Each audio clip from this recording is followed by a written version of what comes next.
My mother showed me a picture of you meeting with Ninoy Aquino just a couple of months before his assassination. A month or two. Did you know anything about the assassination before it happened? No. And there was no reason. What for? And I like Ninoy. I knew even Ninoy before I met Marcos. But he's dead. He's dead under your rule, under the Marcos rule. May I ask you to look in your heart?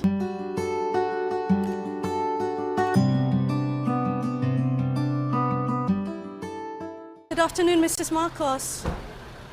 One of the most important reasons for this journey home was so that I could confront Imelda myself and ask her to account for her family's rule. After weeks of refusing us an interview, we decided to ambush her at Congress to find out why she hasn't apologized and, in fact, defends her husband's record. How would you like to mark your husband's rule? I think it was the greatest. It was really anchored when Marcos became president. We had no freedom, sovereignty, justice, democracy. In the end, she let us into her office for what we thought would be just a few minutes of interview time. But she kept us there for an hour and a half. And this is the story of the Marcoses.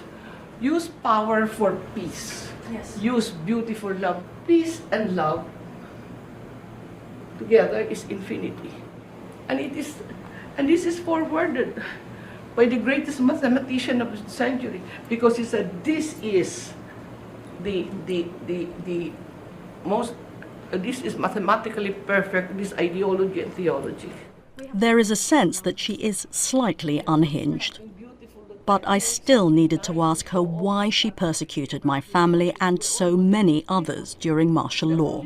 People have disappeared and not come back. No. There was a trial. Mrs. Marcos, what about my family? Remember, my mother wrote a book about your early childhood life, and you didn't have a good reaction to it at the beginning. I did not have any reaction because many of them was not true. My father was not impoverished. My father was a doctor of laws.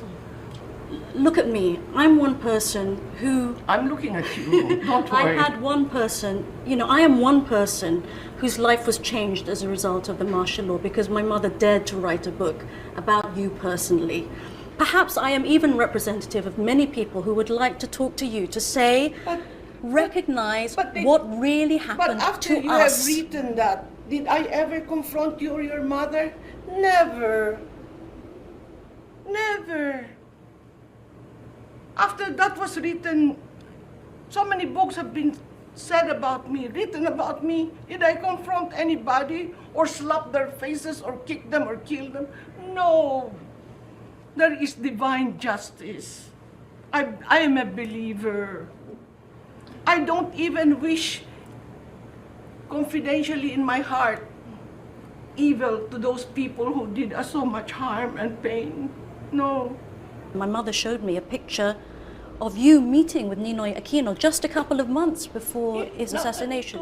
A month or two. Did you know anything about the assassination before it happened? No. And there was no reason. What for? And I like Ninoy. I knew even Ninoy before I met Marcos. But he's dead. He's dead under your rule, under the Marcos rule.